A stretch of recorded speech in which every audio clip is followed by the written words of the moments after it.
একদা এক রাতে আল্লাহ রাব্বুল আলামিন ফেরেশতাদেরকে আদেশ করলেন, হে আমার ফেরেশতারা, আজকে রাতে তোমরা আমার তাসবিহ পড়া বন্ধ করে দাও, আমার হামদ পড়া বন্ধ করো। আজকে রাত আমার বাধ্যতা ত্যাগ করো। আজকে রাতে জান্নাতুল ফেরদৌসকে পোশাক ও অলংকার দ্বারা সুসজ্জিত করো। হে জিব্রাইল, আমার এই বার্তাটি মিকাইলকে শুনিয়ে দাও, সে যেন রিজিকের চাবিকে নিজের হাত থেকে নামিয়ে দেয়। হে জিব্রাইল, তুমি ইসরাফিলকেও বলে দাও, সে যেন কিছু সময়ের জন্য তার কাছ থেকে বিরত থাকে। তুমি আজরাইলকেও বলে দাও, সে যেন একটু সময়ের জন্য রূহকে কবজ করা থেকে হাত উঠিয়ে নেয়। জান্নাতের ফেরেশতা রেজওয়ানকে বলে দাও জান্নাতকে সুসজ্জিত করতে। জাহান্নামের ফেরেশতা মালিককে বলে দাও, সে যেন দুজকের দরজায় তালা লাগিয়ে দেয়। উন্মুক্ত রূহ যেগুলো বিচরণ করছে তাদেরকে বলে দাও রাস্তা থেকে যেন সরে দাঁড়ায়, আর তারা যেন সকলে জান্নাতের মহলের ছাদের উপর দাঁড়িয়ে থাকে। জান্নাতের ছাদের উপর এমন ভাবে দাঁড়িয়ে যাও যাতে করে এটি বোঝা যায় যে তোমরা রাব্বে কারিমের হাবিবের জন্য অপেক্ষা করছো। সুবহানাল্লাহ। মাশরিক থেকে মাগরিব পর্যন্ত যতগুলো কবর আছে তাদের কবর থেকে সাময়িক সময়ের জন্য আজাব তুলে নাও। আজকের রাত শবে মেরাজ, আমার মাহবুব মোহাম্মদ মোস্তফা সাল্লাল্লাহু আলাইহি ওয়াসাল্লামকে স্বাগত জানানোর জন্য তৈরি হয়ে যাও। রাব্বে ইলাহির হুকুমে চোখের পলকে সবকিছু পরিবর্তন হয়ে যায়। অতঃপর আল্লাহ সুবহানাহু ওয়া তাআলা জিবরাইল আলাইহিস সালামকে পুনরায় হুকুম করলেন, ও হে জিবরাইল, তোমার সাথে করে ৭০,০০০ ফেরেশতা নিয়ে যাও। আল্লাহ পাকের হুকুম শোনা মাত্র জিবরাইল আলাইহিস সালাম জান্নাতে চলে গেলেন এবং সেখানে তিনি একটি বাহনের ব্যবস্থা করলেন, যে বাহন আজ পর্যন্ত না তো কোনো শাহেনশাহর ভাগ্যে জুটেছে আর না তো কেউ ওই বাহনের বিষয়ে কোনোদিন চিন্তা করেছে। এটা এমন এক বাহন যা কোনো মানব চক্ষু কোনোদিন দেখেনি, কেউ এই বাহনের সম্পর্কে চিন্তাও করতে পারেনি। আর সে বাহনের নাম হলো বুরাক। এটা এমন এক বাহন যা সম্পর্কে নবী করিম সাল্লাল্লাহু আলাইহি ওয়াসাল্লামের কোনো ধারণা ছিল না, এমনকি তিনি এমন কোনো বাহনে ইতিপূর্বে আরোহণও করেননি। মাহে রজবের ২৭ রাত, আকাশ সম্পূর্ণ পরিষ্কার, বাতাসের এক অদ্ভুত পরিবেশ, চারপাশে সুঘ্রাণ। রাত তার নিজের ইচ্ছে মতো গন্তব্যস্থল অতিক্রম করে চলছে। নক্ষত্ররা নিজেদের ইচ্ছে মতো খুশিতে ঝলমল করছে। সম্পূর্ণ পৃথিবী নিস্তব্ধ, চুপচাপ হয়ে গিয়েছে। আর এমন সময় একটি আসমানি দুনিয়ার দরজা খুলে গেল।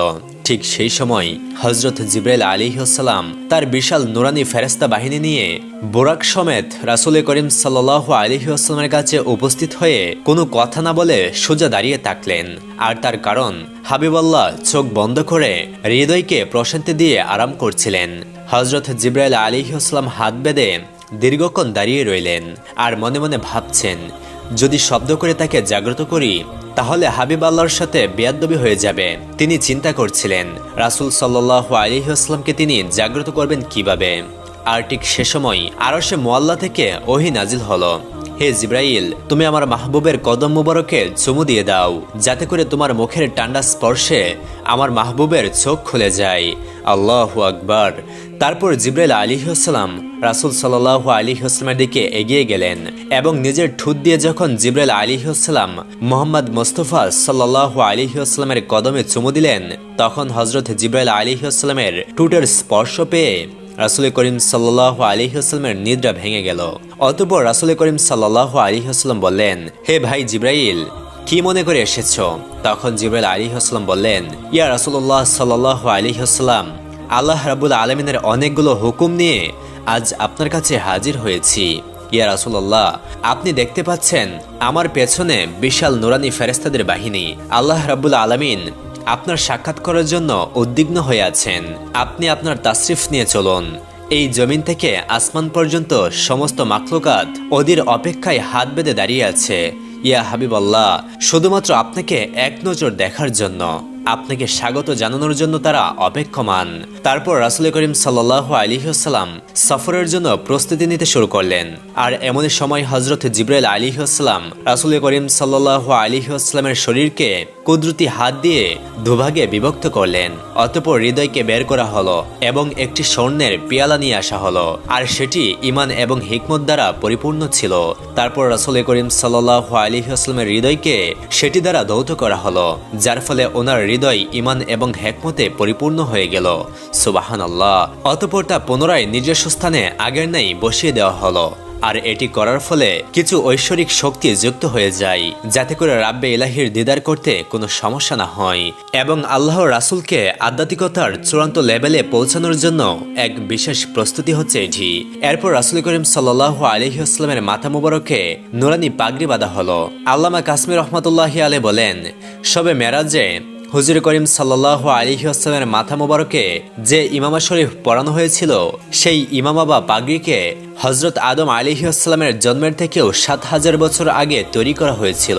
৪০,০০০ নুরানি ফেরেশতা এর সম্মান এবং দেখভাল করার জন্য চারপাশে দাঁড়িয়ে থাকত। তারপর হযরত জিবরাইল আলাইহিস সালাম রাসূল করিম সাল্লাল্লাহু আলাইহি ওয়াসাল্লামকে নূরের একটি চাদর পরালেন। মেরাজে নবুয়তে এই কথাটি উল্লেখ আছে যে হুজুর আকরাম সাল্লাল্লাহু আলাইহি ওয়াসাল্লাম বুরাকের কথা বর্ণনা করতে গিয়ে ইরশাদ করলেন যে তার কাঁধ মণিমুক্তার মতো জ্বলজ্বল করছিল, তার পায়ে যেন বিদ্যুৎ চমকাচ্ছিল, গর্দান রূপী দ্বারা সাজানো হয়েছিল, আর তার উপর বেহেশতি পশম ছিল। তার কপালে লা ইলাহা ইল্লাল্লাহু মুহাম্মাদুর রাসূলুল্লাহ সাল্লাল্লাহু আলাইহি ওয়াসাল্লাম লেখা ছিল। এর কিছুক্ষণ পর সেই সময়টি চলে আসলো যখন মুহাম্মদ সাল্লাল্লাহু আলাইহি ওয়াসাল্লাম বুরাকের উপর বসে গেলেন। হযরত জিবরাইল আলাইহিস সালাম শক্ত করে ধরলেন, হযরত মিকাইল আলাইহিস সালাম লাগাম ধরলেন, আর হযরত ইসরাফিল আলাইহিস সালাম রাহবার হয়ে রাস্তা প্রদর্শন করলেন। হযরত ইমাম কাশমি রাহমাতুল্লাহি আলাইহি ইরশাদ করেন যে মিরাজের রাতে ৮০,০০০ নুরানি ফেরেশতা হুজুর করিম সাল্লাল্লাহু আলাইহি ওয়াসাল্লামের ডান দিকে এবং ৮০,০০০ ফেরেশতা বাঁ দিকে ছিল। আর এই সমস্ত ফেরেশতাদের দুরুদ ও সালাম দ্বারা সমস্ত আকাশ মুখরিত হয়ে উঠল।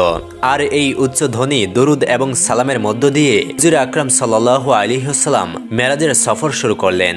এই ঘটনাটি কুরআনুল কারিমে আল্লাহ রাব্বুল আলামিন কিছুটা এমন ভাবে উল্লেখ করেছেন যে তিনি পবিত্র আল্লাহ, যিনি তার প্রিয় বান্দা আর হাবিবকে রাত্রি ভ্রমণ করিয়েছেন মসজিদুল হারাম থেকে মসজিদুল আকসা পর্যন্ত, যার আশপাশ আমি বরকতময় করেছি, যাতে আমি তাকে আমার নিদর্শনসমূহ দেখাতে পারি। নিশ্চয়ই তিনি সর্বশ্রোতা সর্বদ্রষ্টা। সূরা বনী ইসরাইল আয়াত নম্বর ১। আল্লাহ রাসূল সাল্লাল্লাহু আলাইহি ওয়াসাল্লাম খুবই শান ও শওকতে মসজিদে আকসার দিকে রওনা হলেন। এই সময়টি এমন সময় ছিল যখন সব দিক থেকে শুধু আলো আর আলো বইছিল। বাহন বুরাক আলোকিত, আরোহী আলোকিত, বরযাত্রীরা আলোকিত, মেজবানরাও আলোকিত। আলোকিত চারপাশ, পাহাড় পর্বত মরুভূমিকে অতিক্রম করে এক আলোর খেলা চলছে আকাশে। সুবহানাল্লাহ। হযরত জিবরাইল আলাইহিস সালাম বলেন, ইয়া রাসূলুল্লাহ, আপনি এখানে নেমে ২ রাকাত নফল নামাজ পড়ে নিন। এটি আপনার হিজরতের স্থান মদিনায় তাইবা। নফল নামাজ আদায় করার পর পুনরায় সফর শুরু হলো। রাস্তায় এমন একটি জায়গা আসলো যেখানে হযরত মুসা আলাইহিস সালামের কবর। হুজুরে আকরাম সাল্লাল্লাহু আলাইহি ওয়াসাল্লাম বললেন, মেরাজের রাত্রিতে আমি যখন সফরে ছিলাম তখন দেখলাম একটি স্থানে মুসা আলাইহিস সালামের কবর, এবং তিনি তার কবরে দাঁড়িয়ে নামাজ আদায় করছিলেন। তারপর দেখতে দেখতে বাইতুল মুকাদ্দাসে চলে আসি, আর সেখানে একটি দীর্ঘ লাইন আমাকে সালাম দেওয়ার জন্য দাঁড়িয়েছিল। অতঃপর দেখি আরও একটি লাইন দাঁড়িয়ে আছে আমাকে স্বাগত জানানোর জন্য।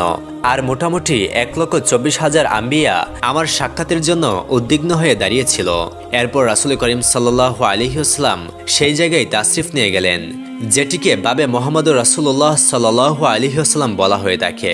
অতঃপর জিবরাইল আলাইহিস সালাম একটি পাথরের কাছে আসলেন এবং হযরত জিবরাইল আলাইহিস সালাম সেই পাথরের উপরে আঙুল দিয়ে একটি ছিদ্র করে দিলেন, আর সেই বুরাককে সেখানে বেঁধে রাখলেন। অতঃপর রাসূল আকরাম সাল্লাল্লাহু আলাইহি ওয়াসাল্লাম মসজিদুল আকসাতে প্রবেশ করলেন, আর সেই পুরো স্থান জুড়ে শুধুমাত্র আলো চমকাচ্ছিল। সকল নবী রাসূলরা রাসূল করিম সাল্লাল্লাহু আলাইহি ওয়াসাল্লামকে সম্মানসূচক সালাম দিতে থাকেন, এবং হযরত জিবরাইল আলাইহিস সালাম আজান দিয়েছিলেন। সমস্ত আম্বিয়া রাসূলগণ ওনার সামনে দাঁড়িয়েছিলেন।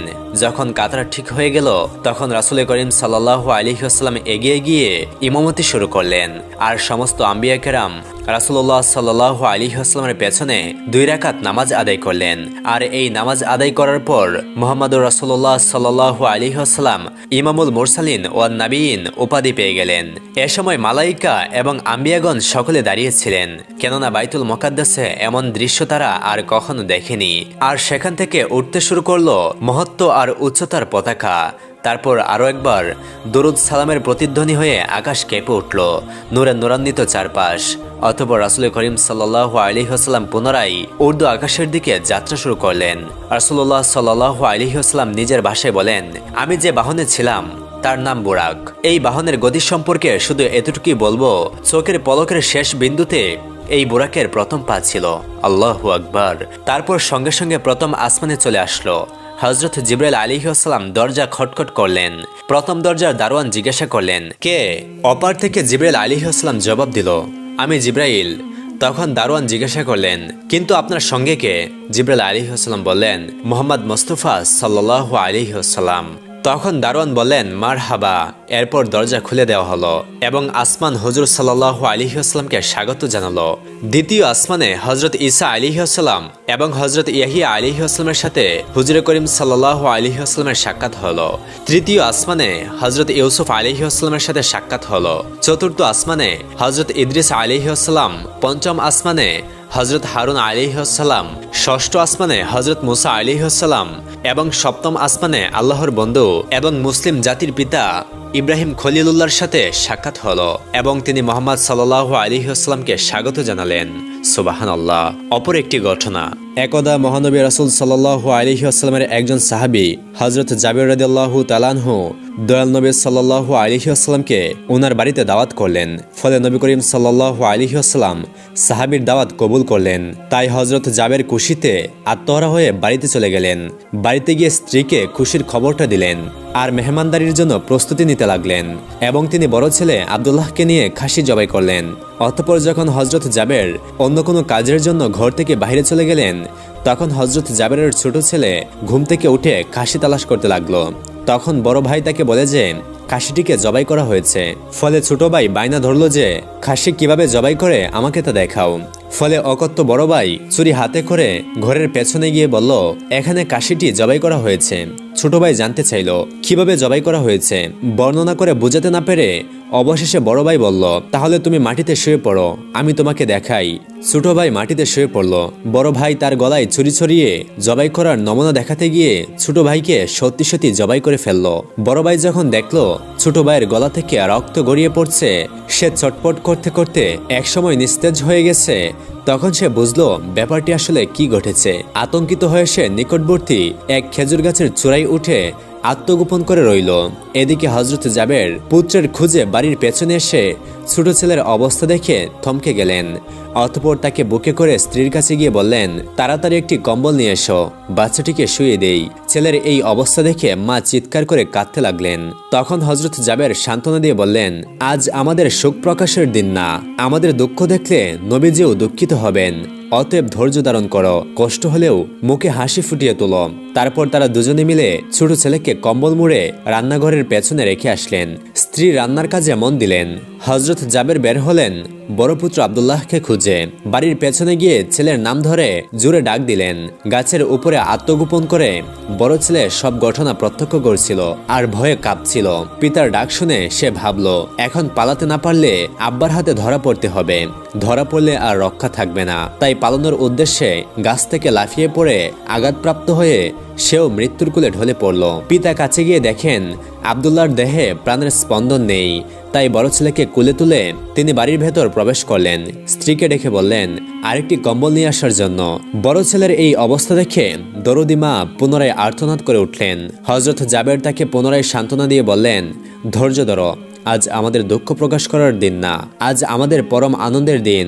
দয়াল নবীজি অল্প কিছুক্ষণের মধ্যে আমাদের ঘরে তাশরিফ আনবেন। তারপর দুজনে মিলে বড় ছেলের লাশকেও কম্বলে মুড়ে ছোট ছেলের লাশের পাশে রেখে আসলেন। অতঃপর স্বামী স্ত্রী তাদের চোখের পানি মুছে মুখে হাসি ফুটিয়ে তুললেন। হযরত জাবের বাড়ির সামনে দাঁড়িয়ে নবীজির আগমনের অপেক্ষা করতে লাগলেন। অল্পক্ষণের মধ্যে নবীজিকে উটের পিঠে করে আসতে দেখা গেল। হযরত জাবের আনন্দে আত্মহারা হয়ে দৌড়ে গিয়ে স্ত্রীকে নবীজির আগমনের সংবাদ দিলেন এবং পুনরায় তিনি দৌড়ে বাড়ির সামনে চলে এলেন এবং নবীজির উটের কাছে গিয়ে তাকে বাড়ি পর্যন্ত এগিয়ে আনলেন। নবী করিম সাল্লাল্লাহু আলাইহি ওয়াসাল্লাম জাবেরের ঘরের সামনে উট থামিয়ে তার ডান পা মুবারক মাটিতে রাখলেন, বাম পা মুবারক এখনো নামাতে বাকি। এমন সময় জিবরাইল আলাইহিস সালাম আল্লাহর পক্ষ থেকে নির্দেশ নিয়ে উপস্থিত হয়ে বললেন, ইয়া রাসূলুল্লাহ, আল্লাহ আপনাকে জাবেরের ছেলেদেরকে সঙ্গে নিয়ে খানা খেতে বলেছেন। অতঃপর নবীজি সাল্লাল্লাহু আলাইহি ওয়াসাল্লাম সাহাবাদেরকে নিয়ে জাবেরের ঘরে তাশরিফ আনলেন। তাদের সামনে জাবের দস্তরখানা বিছিয়ে দিলেন, তার স্ত্রী খাবার বেড়ে দিলেন আর তিনি সেগুলো এনে মেহমানদের সামনে হাজির করলেন। তারপর তিনি নবীজিকে আরজ করলেন, ইয়া রাসূলুল্লাহ, দয়া করে খানা শুরু করুন। তখন নবীজি সাল্লাল্লাহু আলাইহি ওয়াসাল্লাম বললেন, হে জাবের, তোমার ছেলেরা কোথায়? তাদেরকে ডাকো। হযরত জাবের বললেন, ইয়া হাবিব আল্লাহ, আপনি দয়া করে খেয়ে নিন, ছেলেদেরকে আমি পরে ডাকবো। পুনরায় রাসূল করিম সাল্লাল্লাহু আলাইহি ওয়াসাল্লাম বললেন, তোমার ছেলেদেরকে ডেকে নিয়ে আসো, আমি তাদেরকে সাথে নিয়ে খাবো। তখন হযরত জাবের ও তার স্ত্রী হাত জোর করে পুনরায় বললেন, ইয়া রাসূলুল্লাহ, আপনি খানা খেয়ে নিন, আমরা তাদেরকে ডেকে দিচ্ছি। তখন নবীজি সাল্লাল্লাহু আলাইহি ওয়াসাল্লাম বললেন, হে জাবের, এইমাত্র জিবরাইল ফেরেশতা আমাকে আল্লাহর নির্দেশ জানিয়ে গেলেন আমি যেন তোমার ছেলেদেরকে সাথে নিয়ে খানা খাই। নবীজির এমন কথা শুনে হযরত জাবের ও তার স্ত্রী আর ধৈর্য ধারণ করতে পারল না। তারা চিৎকার করে কেঁদে কেঁদে সমস্ত ঘটনা খুলে বললেন। তখন নবীজি সাল্লাল্লাহু আলাইহি ওয়াসাল্লাম হযরত জাবেরকে বললেন, তোমার ছেলেদের কাছে গিয়ে বলো আল্লাহর নবী তাদেরকে ডেকেছেন। অতঃপর হযরত জাবের নবীজির নির্দেশ মোতাবেক ছেলেদের লাশের সামনে গিয়ে তা বললেন।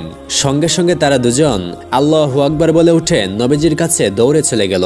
তারপর আল্লাহর নবী হযরত মুহাম্মদ সাল্লাল্লাহু আলাইহি ওয়াসাল্লাম জাবেরের দুই সন্তানকে নিয়ে খানা খেলেন। সুবহানাল্লাহ। হযরত তামিম আদ-দারি রাদিয়াল্লাহু তাআলা আনহু বর্ণনা করেন, একবার আমরা রাসূলুল্লাহ সাল্লাল্লাহু আলাইহি ওয়াসাল্লামের খেদমতে হাজির হলাম। তখন আমরা দেখতে পেলাম যে একটি উট দৌড়তে দৌড়তে রাসূলুল্লাহ সাল্লাল্লাহু আলাইহি ওয়াসাল্লামের মাথার কাছে এসে দাঁড়িয়ে গেল। দেখে মনে হচ্ছিল উটটি রাসূল সাল্লাল্লাহু আলাইহি ওয়াসাল্লামের কানে কানে কিছু একটা বলছে। আল্লাহর রাসূল সাল্লাল্লাহু আলাইহি ওয়াসাল্লাম তখন উটটিকে উদ্দেশ্য করে বললেন, হে উট, তুমি শান্ত হও। যদি তুমি সত্যবাদী হও তাহলে তোমার সত্য কথা তোমাকে ফায়দা দেবে, আর যদি তুমি মিথ্যা বলে থাকো তবে তোমাকে মিথ্যা কথা বলার জন্য শাস্তি দেওয়া হবে। বিষয় এই যে আমার নিকটে আশ্রয় নেবে আল্লাহ তাআলাও তাকে নিরাপত্তা দান করবেন, আর যে আমার নিকট আশ্রয় নেই তাকে আল্লাহ তাআলা কখনো নিঃস্ব হতে দেয় না। সাহাবী তামিম আদ-দারি রাদিয়াল্লাহু তাআলা আনহু ইরশাদ করেন, আমরা বললাম, ইয়া রাসূলুল্লাহ, আপনাকে এই উটটি কি বলেছে? তখন আল্লাহ রাসূল সাল্লাল্লাহু আলাইহি ওয়াসাল্লাম বললেন, সে আমাকে বলেছে যে তার মালিক তাকে জবেহ করে তার মাংস খাওয়ার সিদ্ধান্ত নিয়েছে, তাই সে তার মালিকের কাছ থেকে পালিয়ে এসেছে এবং এখানে আমার নিকট সাহায্য চাইছে। তামিম আদ-দারি রাদিয়াল্লাহু তাআলা আনহু বললেন, অতঃপর আমরা নিজেদের মধ্যে গল্পে ব্যস্ত হয়ে গেলাম। হঠাৎ সে সময় উটের মালিক আমাদের নিকট ছুটে আসলো। সে উট যখন তার মালিককে আসতে দেখলো তখন সে পুনরায় আল্লাহ রাসূল সাল্লাল্লাহু আলাইহি ওয়াসাল্লামের কাছে গিয়ে দাঁড়ালো এবং ঠিক রাসূল সাল্লাল্লাহু আলাইহি ওয়াসাল্লামের বরাবর পিছনে লুকানোর চেষ্টা করলো। উটের মালিক বলল, ইয়া রাসূল সাল্লাল্লাহু আলাইহি ওয়াসাল্লাম, আমার এই উটটি 3 দিন আগে আমার কাছ থেকে পালিয়ে গেছে, আর আজকে আমি তাকে আপনার কাছে পেয়েছি। এ কথা শুনে আল্লাহ রাসূল সাল্লাল্লাহু আলাইহি ওয়াসাল্লাম বললেন, এই উটটি আমার নিকটে নালিশ জানিয়েছে। সে আমাকে বলেছে যে সে তোমার কাছে অনেক বছর ধরে লালিত পালিত হচ্ছে, বড় হয়েছে। যখন প্রচন্ড গরমের সময় আসে ঘাস এবং চরণভূমির এলাকায় যেতে, আর যখন শীতের সময় আসতো তখন তুমি তার পিঠে সাওয়ার হয়ে গরম এলাকার দিকে সফর করতে, আর এখন যখন সে বার্ধক্যে উপনীত হয়েছে তখন তুমি তাকে জবেহ করে তার মাংস খাওয়ার পরিকল্পনা করেছ। রাসূল সাল্লাল্লাহু আলাইহি ওয়াসাল্লামের মুখে এই কথা শুনে উটের মালিক বলল, ইয়া রাসূলুল্লাহ সাল্লাল্লাহু আলাইহি ওয়াসাল্লাম, ঘটনা ঠিক তেমনি যেমনটা আপনি বর্ণনা করেছেন, কিন্তু প্রশ্ন হলো কিভাবে সে আপনাকে এসব জানালো? এই কথা শুনে আল্লাহ রাসূল সাল্লাল্লাহু আলাইহি ওয়াসাল্লাম বললেন, আচ্ছা বলো তো, একজন অনুগত একনিষ্ঠ খাদেমের তার মালিকের প্রতি খেদমতের প্রতিদান কি এটাই পাওয়া উচিত? উটের মালিক বলল, হে আল্লাহ রাসূল সাল্লাল্লাহু আলাইহি ওয়াসাল্লাম, এখন আমি একে বিক্রি করব না, একে জবেহ করব না, আপনি যা অনুমতি দিবেন আমি তাই করব। এরপর আল্লাহ রাসূল সাল্লাল্লাহু আলাইহি ওয়াসাল্লাম সেই উটের মালিকের কাছ থেকে উটটিকে 100 দিরহামের বিনিময়ে কিনে নিলেন। তারপর তিনি উটটিকে বললেন, হে উট, যাও, এখন থেকে তুমি মুক্ত, আল্লাহ তাআলার দেওয়া রিজিক তালাশ করো। অতঃপর সেই উটটি আল্লাহ রাসূল সাল্লাল্লাহু আলাইহি ওয়াসাল্লামের মাথার কাছে নিজের মুখ এগিয়ে নিয়ে মুখ দিয়ে আওয়াজ করলো, যা শুনে আল্লাহ রাসূল সাল্লাল্লাহু আলাইহি ওয়াসাল্লাম বললেন, আমিন আমিন। এরপর উটটি পুনরায় দোয়া করলো। আল্লাহ রাসূল সাল্লাল্লাহু আলাইহি ওয়াসাল্লাম আবারও বললেন, আমিন আমিন। উটটি পুনরায় দোয়া করলো। আল্লাহ রাসূল সাল্লাল্লাহু আলাইহি ওয়াসাল্লাম তৃতীয়বারের মতো বললেন, আমিন আমিন।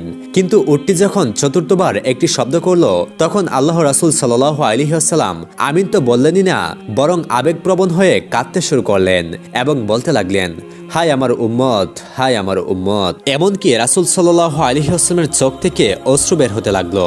সাহাবী তামিম আদ-দারি রাদিয়াল্লাহু তাআলা আনহু বলেন, আমরা জিজ্ঞাসা করলাম, হে আল্লাহর রাসূল, এই উটটি আপনাকে কি বলল? তখন রাসূল সাল্লাল্লাহু আলাইহি ওয়াসাল্লাম বললেন, উটটি আমাকে প্রথমবার বলেছে, হে রাসূল সাল্লাল্লাহু আলাইহি ওয়াসাল্লাম, আল্লাহ আপনাকে ইসলাম এবং কুরআনের মাধ্যমে উত্তম প্রতিদান দান করবেন। আমি বললাম, আমিন। অতঃপর সে আমাকে বলল, আল্লাহ তাআলা যেন কিয়ামতের দিন আপনার উম্মতের অন্তর থেকে সমস্ত ভয়ভীতি এমন ভাবে দূর করে দেন, যেমন ভাবে আজকে আপনি আমার অন্তর থেকে ভয়কে দূর করে দিয়েছেন। আমি বললাম, আমিন। অতঃপর উটটি আবারও বলল, আল্লাহ তাআলা যেন আপনার উম্মতের রক্তকে শত্রুদের হাত থেকে এমন ভাবে হেফাজতে রাখেন, যেমন করে আজকে আপনি আমার রক্তকে হেফাজত করেছেন। এরপর আমি বললাম, আল্লাহুম্মা আমিন, আল্লাহ যেন তাই করেন। এরপর চতুর্থবার উটটি বলল, আল্লাহ তাআলা যেন আপনার উম্মতকে নিজেদের মধ্যে ঝগড়া ফাসাদ, সেনা যুদ্ধ বিদ্রোহ এসব থেকে হেফাজত করেন। এই কথা শুনে আমি আমিন বলতে যাব, কিন্তু তখনই আল্লাহর তরফ থেকে নির্দেশ আসলো যে এই দোয়াটি কবুল হবে না। আর এই কথা শুনে আমার কান্না পেল, কেননা এই একই দোয়া আমি আমার উম্মতের জন্য আল্লাহর কাছে বহুবার করেছি, কান্নাকাটি করেছি। হে আল্লাহ, আপনি আমার উম্মতদেরকে অভ্যন্তরিত ফিতনা, ঝগড়া ফাসাদ এসব থেকে রক্ষা করুন। কিন্তু আল্লাহ তাআলা আমার প্রথম 3টি দোয়া কবুল করলেও সেই 2টি দোয়া কবুল করেননি। আমাকে আল্লাহর পক্ষ থেকে জানিয়ে দিয়েছেন যে, হে রাসূল সাল্লাল্লাহু আলাইহি ওয়াসাল্লাম, আপনার উম্মতদের মধ্যে সর্বশ্রেষ্ঠ ফিতনা হচ্ছে যে পরস্পর ছোটখাটো ত্রুটি বিচ্ছুতি নিয়ে একজন আরেকজনকে ফতোয়াবাজি করবে, ফেতনাবাজি করবে, ঝগড়াঝাটি করবে এবং এসব করে এরা ধ্বংস হয়ে যাবে। বাহিরের শত্রু যখন এদেরকে আক্রমণ করবে, তখন এরা অভ্যন্তরিত দ্বন্দ্ব কলহে ব্যস্ত থাকবে। এসব কিছু যা ঘটবে সবই তকদিরে লেখা হয়ে গিয়েছে। কাজেই এক্ষেত্রে আল্লাহ আপনার দোয়া কবুল করবেন না। আল্লাহু আকবার। আল্লাহ সুবহানাহু ওয়া তাআলা আমাদেরকে সকল প্রকার ফিতনা থেকে বাঁচিয়ে রাখুন। আমিন।